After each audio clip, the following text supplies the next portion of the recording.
ពេលដែលបងប្អូនឆ្លោះមួយប្តីអីក៏ងើប្តីអីចឹងណាបងប្អូនចូលចិត្តធ្វើអីគេបើបងប្អូនដឹងតម្លាក់ក្នុងខមមិននឹងបើខ្ញុំវិញឲ្យតែពេលខឹងប្តីថាត្រូវធ្វើអីឲ្យធម្មតាប៉ុន្តែលើសពីធម្មតា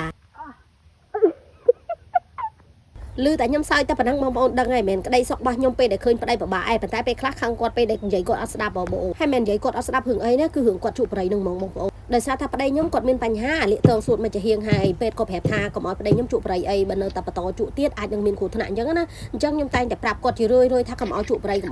ន្តែគាត់អត់បានទេណាបងប្អូនគឺគាត់នៅតែជួបតែគាត់អត់ដែរហ៊ានជួបមុខខ្ញុំទេបងប្អូនគាត់លួចជួបហើយរឿងលួចជួបនេះដឹងស្រាប់ហើយបងប្អូនពេលដែលយើងជួបធម្មតាមួយដើមអីយើងអង្គុយថា5 10នាទី20នាទីប៉ុន្តែពេលដែលគាត់លួចជួបបងប្អូនហ្នឹងហើយបឺតផ្លុំសឹងថា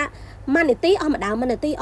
ហើយនិយាយទៅខ្ញុំចង់ឲ្យប្តីខ្ញុំគាត់ឈប់ជួបខ្ញុំខ្លាចប៉ះពាល់សុខភាពគាត់អញ្ចឹងណាហើយពេលដែលគាត់ជួបទៅធ្វើឲ្យសាច់គាត់ក្តៅមកហើយពេលដែលគាត់ផ្ដាច់ប្រៃបានចំនួនកន្លះខែមួយអាទិត្យអីហ្នឹងបងប្អូនហើយពេលដែលខ្ញុំប៉ះសាច់គាត់ឡើងតែជាក់ហ្មងហើយគាត់មានសាច់ហ្មងឡើងសាច់ស៊ើបហ្មងប៉ុន្តែខ្ញុំមិនដឹងថាម៉េចទេគឺគាត់អត់បានហ្មងអញ្ចឹងហើយចេះតែឆ្លោះគ្នាតែរឿងហ្នឹងអញ្ចឹងសម្រាប់បងប្អូនមានវិធីណាដែលអាចឲ្យប្តីផ្ដាច់ប្រៃបានទេជួយខមមិនប្រាប់ម៉ែកឆែតម្នាក់មួយផងណាឥឡូវមកមើលម៉ែកឆែតថ្ងៃហ្នឹងគឺថ្ងៃដល់ធ្វើជក់កាពាំងហើយបងប្អូនបានខ្ញុំបានទៅគោះក្រងផងណាឥឡូវខ្ញុំចាប់ផ្ដើមត្រាំទឹកប្រៃចោល2យប់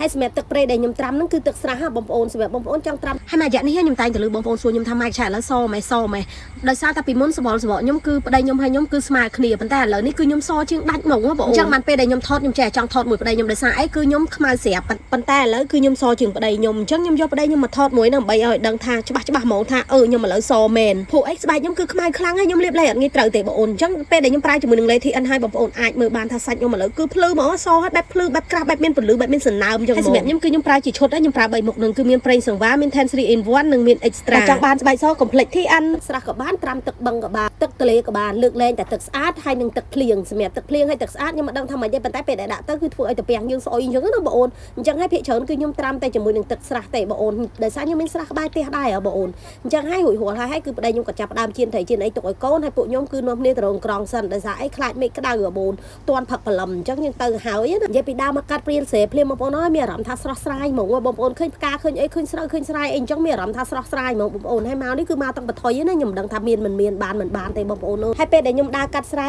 ឃើញស្រែមួយនោះគឺស្រូវល្អជាងគេបងប្អូននិយាយពីផ្លែបងប្អូនអាចមើលបានណាតែប៉ុណ្្នឹងឯងឡើងបាក់កហើយដើរមកដល់កន្លែងនេះបងប្អូនឃើញផ្លែតាគៀបក្តាមគូច្រោតឆ្កុយឆ្កាស់មែនតើតែប៉ុន្តែគៀបក្តាមនេះបើសិនជាស្ទើរជានឹងខ្ញុំអាចយកទៅធ្វើជ្រក់បាក់ហូបបានតែប៉ុន្តែនេះវាចាស់ហើយបងប្អូនពេលដែលចាស់យើងពិបាកទៅពីគ្រាប់ពីធំហ៎បងប្អូន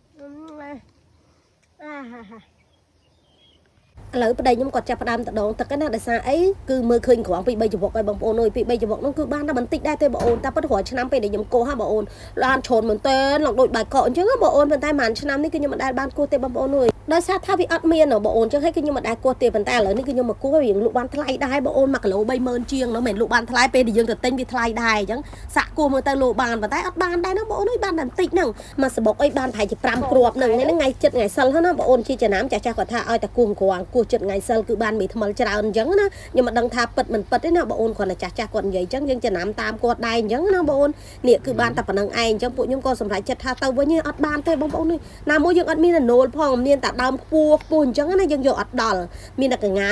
កៅបានទៀប